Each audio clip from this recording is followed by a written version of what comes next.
তো এদিকে দেখো আমি এখানে পেঁয়াজ কলি, বিনস আর গাজর কেটে রেখেছি। ফ্রাইড রাইসে আমরা যেরকম শেপে কেটে দিই, এই যে ঠিক এরকমভাবেই কেটে রেখেছি। আর এইদিকে দেখো মাংসে দেওয়ার মতো করে আলু কেটে আমি ভেজে রেখেছি যতটা যা লাগে। আর এই যে এখানে চিকেন ধুয়ে রাখা রয়েছে, এর মধ্যে আদা, রসুন, পেঁয়াজ আর তার সঙ্গে লঙ্কা, এই চারটে পেস্ট করার জন্য নিয়ে নিয়েছি। এটাকে পেস্ট করবো, একসাথেই পেস্ট করবো। সয়াবিন নিয়েছি, আর এছাড়া তো রান্নায় টক দই পড়বে, এটা গেল। আর এখানে যে কালকে রাতে যে ডালগুলো ভিজিয়ে রেখেছিলাম, রাজমা আর ডাবরি মটরটা যেটা, সেটা সেদ্ধ হয়ে গেছে, কারণ ওগুলো সেদ্ধ হতে একটু বেশি টাইম নেয়, তাই ওই দুটোকে একসাথে সেদ্ধ করেছি। আর এবার এই কাবলি ছোলা, এই যে, আর এই কালো ছোলা, এই দুটোকে একসাথে হালকা করে একটু সেদ্ধ করে নেবো। কোনোটাই কিন্তু 100% সেদ্ধ হবে না, ওই 80% মতো সেদ্ধ হবে। রাজমা ডাবরি মটরটাও তাই, এটাও তাই। তো এই যে প্রেশারের মধ্যে দিয়ে দেবো, দিয়ে একটা সিটি দিলেই হয়ে যাবে। সাজিয়ে গুছিয়ে তোমাদের সাথে রেসিপি শেয়ার করতে পারছি না, কারণ বুঝতেই পারছো 12টার পরে ঘুম ভাঙে। তারপরে এখন বাজে 1টা, সবকিছু গুছিয়ে নিয়ে ওরমভাবে যদি রেসিপি শেয়ার করি, তাহলে বিকেল 5টার আগে আমরা লাঞ্চই করতে পারবো না। যাই হোক, এইটাকে এবার বসিয়ে দেবো। এর মধ্যে অলরেডি এর আগে আমি রাজমাটা সেদ্ধ করেছিলাম, তো রাজমার মটরটা নুন কিচ্ছু লাগবে না, প্লেন জাস্ট একটা সিটি দিয়ে দেবো। আর এখানে দেখো তেল রয়েছে, এই তেলে আলু ভেজেছিলাম। এইবার এর মধ্যে দেব হচ্ছে গরম মশলা ফোড়ন দেব। গরম মশলা ফোড়ন দিয়ে ফোড়নটা ভালোভাবে হয়ে গেলে আদা, রসুন, লঙ্কা, তার সঙ্গে পেঁয়াজের যে পেস্টটা করবো দেখালাম তোমাদের, সেইটা করে দিয়ে দিলাম এর মধ্যে। এবার এই দেখো, এটাকে মিনিট 2 মতো একটু কষিয়ে নেব মশলাটা ভালো করে। মশলাটা ভালো করে একটু 2 মিনিট কষিয়ে নিয়েছি, নিয়ে এবার এই যে ধুয়ে রাখা চিকেনগুলো দিয়ে দিলাম। আর এখানে বলে রাখি, চিকেনগুলো কিন্তু বিরিয়ানিতে আমরা যেরকম বড় বড় পিস দিই ওরকম হবে না, এইগুলোই দেখো এরকম কারি কাট হবে। কারি কাট বলতে যেটা বোঝায়, কারিতে আমরা যেরকম দিই সেরকম, মানে কষা কষা বানাতে যেরকম দিই সেরকম। এই যে এবার চিকেনটা দেওয়ার পরে এটাকে ভালো করে একটুখানি কষাবো।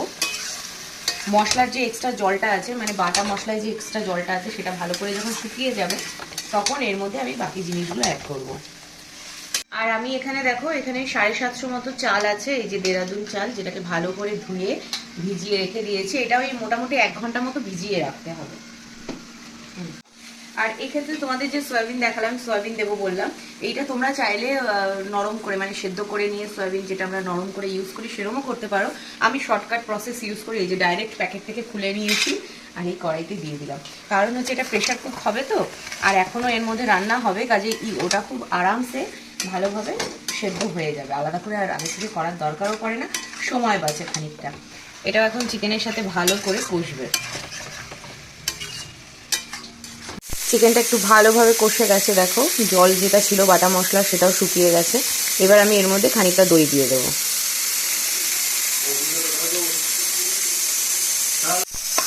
দইটা দিয়ে আরও একবার ভালোভাবে একটু মিক্স করে নেব। আর এইবার এর মধ্যে দিয়ে দেবো হচ্ছে প্রয়োজন মতো নুন। নুনটা ঢালতে হবে, ফুটে এসছে, যতটা নুন লাগবে একবারে দিয়ে দিলাম। ভাতেও যাবে তো, সেই জন্য একটু বেশি করে নুন দিতে হবে। আর এরপরে যেটা দেব সেটা হলো এই যে সবজিগুলো দিয়ে দিচ্ছি। আচ্ছা, তোমরা চাইলে এর মধ্যে ফুলকপিও অ্যাড করতে পারো, আমি আর ফুলকপি দিচ্ছি না। তবে সবজিটা খুব বেশি দেবো না, অল্প অল্প বুঝে দেখো, কারণ হলো যেহেতু অনেক ডালও পড়বে, বেশি দিয়ে দিলে না একদম খিচুড়ি হয়ে যাবে। এটা কিন্তু খিচুড়ি নয়, এটা হলো খিচড়ি। আর ডালের মধ্যেও তোমাদের বলি, আমি তো মটর, কাবলি ছোলা, কালো ছোলা আর রাজমা অ্যাড করেছি। এর সঙ্গে কিন্তু মুসুরির ডাল, মুগ ডাল আর তরকার ডালও অ্যাড করা যায়, যেটা আমি করিনি। তোমরা চাইলে দিতে পারো, আমার বাড়ির লোক ওইগুলো পছন্দ করে না অতটা, সেই জন্য আমি আর এর মধ্যে দিচ্ছি না। তাহলে এবার বেশি ডাল ডাল লাগে বলে ওরা খেতে চায় না। তো এই দেখো সব দিয়ে দিলাম। আর এদিকে ছোলা আর কাবলি ছোলাটাও দেওয়া রয়েছে, এদিকেও একটা সিটি করলে বন্ধ করে দিয়ে এর মধ্যে অ্যাড করবো। এবার এই 4 রকম ডাল আমি এর মধ্যে সব দিয়ে দিলাম। আর ডালগুলো কিন্তু মোটামুটি 80 to 85% কুক করা থাকবে, আর বাকিটা আরেকবার তো এখন প্রেশার কুক হবে, তাতে করে সেদ্ধ হয়ে যাবে। এবার দেখো সমস্তটা খুব ভালো করে মিক্স করে নিচ্ছি।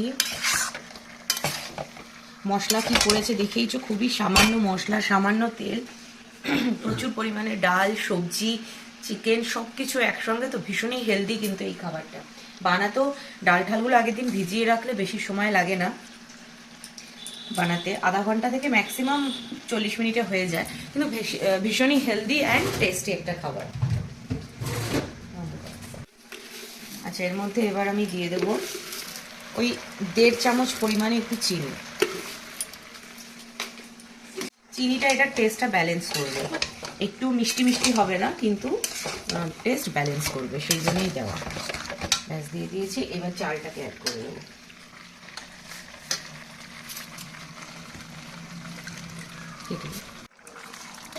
জল ছেঁকে নিয়েছি, নিয়ে চালটা পুরোটা দিয়ে দিলাম এর মধ্যে। চালটা দিয়ে আরও একবার সমস্তটাকে ভালো করে মিক্স করতে হবে, তবে খেয়াল রেখো হালকা হাতে কাজটা করতে হবে যাতে করে চালগুলো ভেঙে না যায়।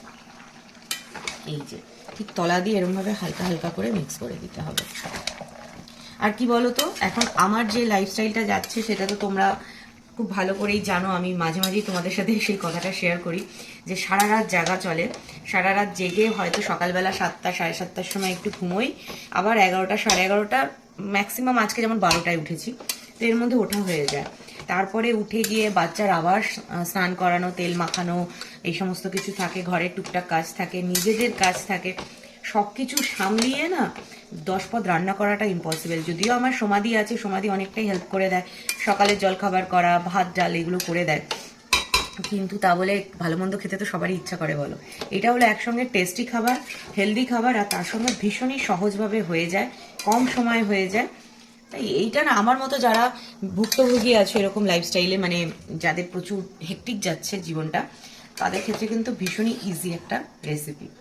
যাই হোক, এটা চালটা মিক্স করে দিয়েছি, এবার এই যে ভাজা আলুগুলোকে দিয়ে দিলাম। আলুটা এখানে অপশনাল, আলু তোমরা চাইলে অ্যাড করতে পারো, নাও করতে পারো, আমাদের ভালো লাগে খেতে এর মধ্যে, তাই আমরা আলুটা অ্যাড করি। আর চিকেনটাও ঠিক সেম, চিকেন তোমরা চাইলে অ্যাড করতে পারো, না চাইলে নাও অ্যাড করতে পারো, তবে অথেন্টিক যে বাদশাহী খিচুড়ি সেটা কিন্তু চিকেন দিয়েই হয়। তো যাই হোক, এই দেখো মিক্স করে দিয়েছি, এইবার এগুলোকে আমি প্রেসারে দেব। আর বলে দিই, এর মধ্যে একটা গোটা পাতিলেবুর রস দেব, দিয়ে প্রেসার কুকারে দিয়ে চালের থেকে 1.5 গুণ পরিমাণে জল দেব, দিয়ে প্রেসার কুকারে 2টো সিটি দেবো।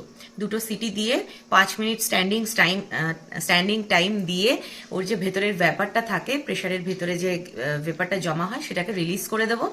দেওয়ার পরে উপর দিয়ে একটুখানি তুমি 1 চামচ কি 2 চামচ ঘি ছড়িয়ে দাও, দিয়ে তারপরে তুমি গরম গরম সার্ভ করো। স্যালাডের সঙ্গে টক দই দিতে পারো তার সাথে অ্যাড করে, কিন্তু আর কোনো কিছু লাগে না, বিশ্বাস করো, এটা শুধু শুধুই দারুণ লাগে খেতে। চালে 1.5 গুণ পরিমাণ জল আর তার সঙ্গে পাতিলেবুর রসটা অ্যাড করার পরে প্রেসার কুকারে ঢেলে নিয়েছি। আর দুটো জিনিস বলতে ভুলে গেছিলাম, সেটা হচ্ছে 1/2 চামচেরও কম, মানে ওই 1-2 ফোঁটা করে একটু কেওড়া জল, আর সামান্য একটু করে বিরিয়ানির যে মশলা সেটা উপর থেকে এই যে ছড়িয়ে দিচ্ছি। এরপরে জাস্ট প্রেসারের মুখ আটকে দুটো সিটি দিয়ে নিতে হবে। এরপর মিনিট 5 মতো স্ট্যান্ডিং টাইম রেখে প্রেসারের ঢাকনা খুলে নিয়েছি ভেপার রিলিজ করে, আর উপর থেকে 1 থেকে 2 চামচ মতো একটু ঘি ছড়িয়ে দিচ্ছি। এটা তোমরা দিতেও পারো, নাও দিতে পারো, তবে দিলে একটু বেশি ভালো লাগে খেতে এই যা। তারপরে আবারও 5 মিনিট একটু রেখে দেবো যাতে ঘিটা চারপাশে সুন্দর করে ছড়িয়ে যেতে পারে। ব্যাস, তারপরে আর কি গরম গরম সার্ভ করে দাও। দেখতে যেরকম সুন্দর লাগছে, খেতেও কিন্তু ততটাই টেস্টি হয়, আর দেখে বুঝতেই পারছো কতটা ঝরঝরে হয়েছে এই 1 পট হেলদি রেসিপিটা। বাদশাহী খিচুড়ি কেমন লাগলো অবশ্যই কমেন্ট করে জানিও, আর বাড়িতে ট্রাই করে রিভিউ দিতে ভুলো না কিন্তু।